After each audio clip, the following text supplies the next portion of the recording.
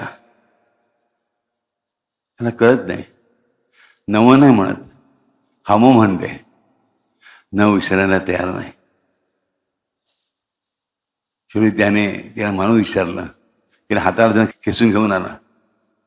त्या मंदिराचा दरवाजा जोरदारपणे हलवून त्याने उघडला आणि त्या भगवंताच्या पायावरतीचे हात ठेवले आणि पहिल्यांदा वर बघितलं मूर्तीच्या चेहऱ्याकडे. पहिल्यांदा आयुष्यात त्रिकोणाकडे पाहिलं आणि त्याने बघितलं. आश्चर्य का? त्याच्यामध्ये मूर्ती होती दगडाची. ती मूर्ती बोलत होती. स्वयंभवान त्याला म्हणाला, तिने आयुष्य फक्त नकारच ऐकलाय रे, त्याला नकार उच्चारायचा नाहीये. काळजी करू नकोस, मी रागावणार नाही. तिने नकार न म्हणणं हे तिचं व्रत आहे आणि ते मला प्रिय आहे. जसं तिला बोलतं करणं हे तुझं व्रत आहे, ते मला प्रिय आहे. तिचं नकार न देणं कोणालाही हे मला प्रिय आहे. म्हणून नारायणाचा आणि नमोमदा न ते नाही विचारला तरी मला तिने म्हटलेलं हराण आणि हमो हे नमोपेक्षाही जास्त प्रिय आहे. ह्याने विचारलं, देवा ह्या थोडंही बोलता येऊ दे रे, माझ्याशी कोणीच कधी बोललेलं नाही. होय, म्हणूनच मी तुझ्याशी बोलतोय ना. काय म्हणाला देव? त्याशी कोणी बोललं नाही. होय, मला माहिती आहे राजा, तुमचं प्रत्येक दुःख त्याला माहीत असं लक्षात ठेवा, आणि म्हणूनच मी तुझ्याशी बोलतोय ना. तर म्हणा, देवा हरकत नाही. कधी जो चेहराच बघितला नव्हता रे, तोच तर प्रश्न आहे. कोणी माझ्या चेहऱ्याकडे बघतच नाही. मी जे बोलायला बघतो ते कोणी ऐकतच नाही. सगळ्यांना वाटतं मी मुका आहे आणि बहिरा आहे. पण एक सामान्य मनुष्य स्त्री तुझ्या प्रेमामुळे जे बोलू शकते, समजू शकते बोललेलं, तर मूर्तीला का ऐकू येणार नाही? मूर्तीला का समज नाही? आणि मूर्तीमध्ये मी आहे ना, मी तुझ्याशी बोलत जाईन, मी तुझ्याशी बोलत जाईन. आणि तुला एक सांगतो, दररोज जर तुझ्याबरोबर असं भजन करत राहिलास ना, एक दिवस सगळं गाव तुझ्याबरोबर बोलायला लागेल. एवढंच नाही तर गाव तुला बोलण्यासाठी बोलवायला लागेल. मला काय बोलतोय देव कळेना. मग देवा ते तुमचं तुम्हाला माहिती. पण एकच सांगतो, त्रिविक्रमा भगवंता तुझ्यासारखा दुसरा देव नाही. त्रिविक्रमा भगवंता तुझ्यासारखा दुसरा देव नाही. श्रीविक्रमा भगवंता तुझ्यासारखा दुसरा देव नाही. म्हणजेच काय? अनन्य शरणागती. त्याने शरण पकडले. त्या दोघांच्या मस्तकावर देवाने हात ठेवला. हा पत्नीला घेऊन घरी आला आणि पत्नीला विचारलं, तर काही समजलं का? ऐकू आलं का देव बोलला ते? पत्नीने डोळे बंद केले आणि म्हणाली, नाही. म्हणाली, नाही, ते बोलणं तुमच्यासाठी होतं, माझ्यासाठी नव्हतं. माझा देव तुम्ही आहात, तुमचा देव तो आहे. माझा देव तुम्ही आहात, तुमचा देव तो आहे. आणि म्हणून मला बोलता येतं, नारायणा नारायणा नमो नमो नारायणा.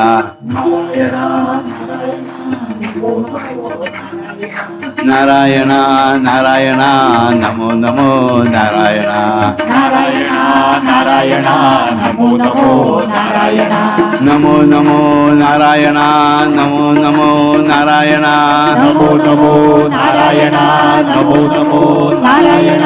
नमो नमो नारायणा नमो नमो नारायणा. नमो नमो नारायणा नमो नमो नारायणा. नमो नमो नारायणा नमो नमो नारायणा. नमो नमो नारायणा नमो नमो नारायणा. नमो नमो नारायणा नमो नमो नारायणा. नमो नमो नारायणा नमो नमो नारायणा. नमो नमो नारायणा नमो नमो नारायणा. नारायण नमो नमो नारायण नमो नमो नारायण नमो नमो नारायण नमो नमो नारायण नमो नमो नारायण नमो नमो नारायण नमो नमो नारायण नमो नमो नारायण नमो नमो नारायण नमो नमो नारायण नमो नमो नारायण नमो नमो नारायण नमो नमो नारायण नमो नमो नारायण नमो नमो नारायण नमो नमो नारायण नमो नमो नारायण.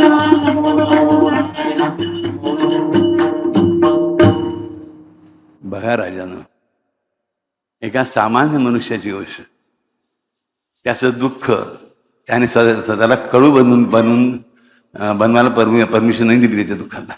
कोणी माझ्याशी बोलत नाही, मी श्वानांशी बोल. तो श्वानांशी बोलू लागला, श्वानांच्या जखमांची काळजी घेऊ लागला, त्यांना औषधोपचार करू लागला, त्यांना खायला प्यायला घालू लागला.